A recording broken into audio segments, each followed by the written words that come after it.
કેન્દ્રીય જળશક્તિ મંત્રી અને પ્રદેશ ભાજપ પ્રમુખ સી.આર. પાટીલે આજે 71 વર્ષ પૂર્ણ કર્યા છે। તેમના જન્મદિવસે રાજ્યભરમાં ભાજપના કાર્યકર્તાઓ અને સમર્થકોએ વિવિધ સેવાકીય કાર્યક્રમો યોજ્યા। સી.આર. પાટીલના નિવાસસ્થાને વહેલી સવારથી જ કાર્યકર્તાઓ અને ચાહકો શુભેચ્છા પાઠવવા આવ્યા। પ્રધાનમંત્રી નરેન્દ્ર મોદીએ સોશિયલ મીડિયાના માધ્યમથી સી.આર. પાટીલને જન્મદિવસની શુભેચ્છા પાઠવી।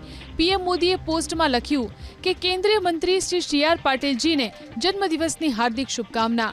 તે અમારા જળ સંસાધનોના અસરકારક ઉપયોગ સુનિશ્ચિત કરવા માટે પ્રશંસનીય પ્રયાસો કરી રહ્યા છે, જેથી જીવનને સરળ બનાવી શકાય અને અમારું હર ઘર જળનું સપનું સાકાર થઈ જશે। ઈશ્વરને પ્રાર્થના છે કે તે દીર્ઘાયુ અને સ્વસ્થ જીવન જીવે। કેન્દ્રીય જળશક્તિ મંત્રી અને પ્રદેશ ભાજપ પ્રમુખ સી.આર. પાટીલે આજે 71 વર્ષ પૂર્ણ કર્યા છે। તેમના જન્મદિવસે રાજ્યભરમાં ભાજપના કાર્યકર્તાઓ અને સમર્થકોએ વિવિધ સેવાકીય કાર્યક્રમો યોજ્યા।